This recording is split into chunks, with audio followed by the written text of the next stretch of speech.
Hey, what's up everybody? Just got a new truck, the MGT 8.0. Got it at Hobbytown, USA, and they had it on sale for $500 instead of $520, and I had a bunch of coupons there, so I got like $15 off that.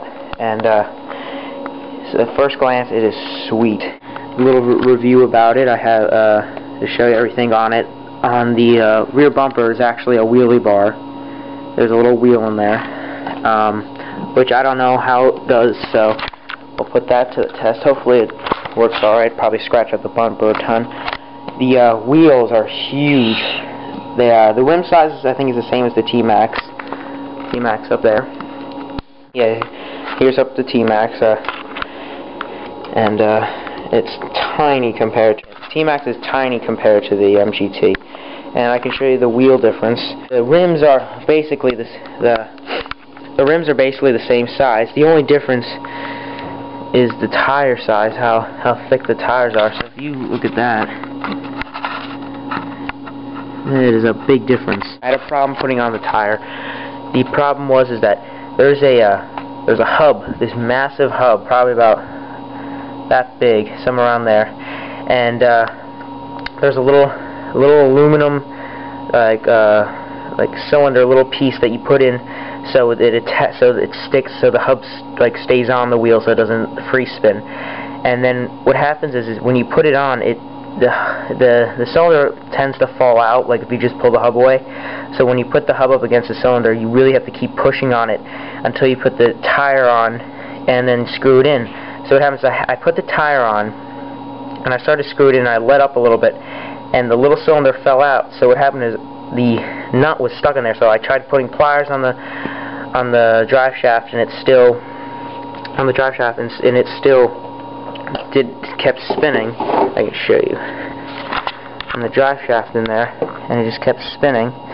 So eventually I kind of got frustrated, and I'm like, all right, screw it, I'll just move on. And I put it on. I got lucky and was able to get it on the next wheel. So then what happened is the differentials kind of evened out, and I could just screw it right off and put it back on. So that's a little problem I had. So if anyone else has this truck, they might encounter the same problem. Here is the pipe. It's got a little rubber piece, I don't know what you call that, little pipe extender, as you can see, and that's very nice, so no exhaust gets on the parts and then dirt sticks to it and makes it a pain to clean. The pipe looks pretty nice.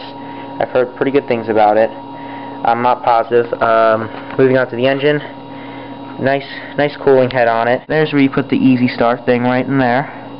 And there's the air filter. I have no idea. It doesn't look like the best air filter. I hope it works well, and I don't think there's any air filter oil on it, so I may have to put that on before I start running for break-in. And this is what's pretty cool about this thing. It's got steel gears stock, and it's got steel transmission gears, so that's nice.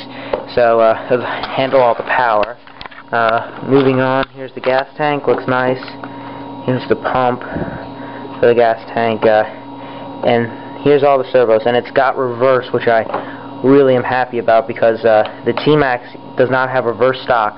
So there's reverse, forward brake, servo right there, and it connects underneath. Oh yeah, giant aluminum piece, so it's not like the Savage, which will bend pretty easily. So this I've heard has taken quite a few hits and has stayed perfectly fine and normal, so hope it can live up to its reputation.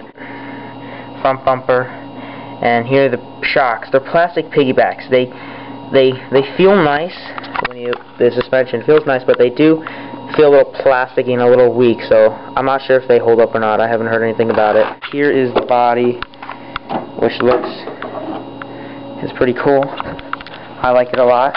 And then finally, here's the transmitter.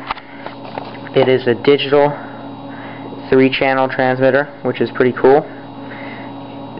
Turn it on for you. And I did have a problem with this earlier. What happened was I plugged in all the batteries, turned it on, wouldn't turn on, and then eventually I opened it up, and the battery casing, I can show you, is kind of like connected to a wire, so you can open it up like that, and it goes back in. And it's connected to a wire. I don't know if you can see that. Hold on a sec. It's connected to that. There's a little wire right there. and then that's connected to underneath it in the transmitter.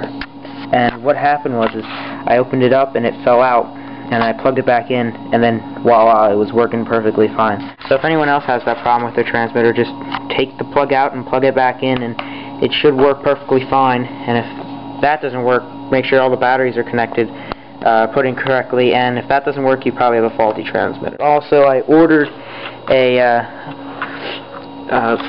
glow igniter. I got a wall charger one because it's a lot better and it charges and it lasts longer than the one they give you, which is just battery. So I can show you that. It looks pretty cheap and it drains the battery pretty fast and it's huge. And that's better. And I also got an OS glow plug because the stock ones are apparently crap, and I'll use this for break-in. And here is the starter. This is how you start the thing up. It turns the engine, basically like a big drill.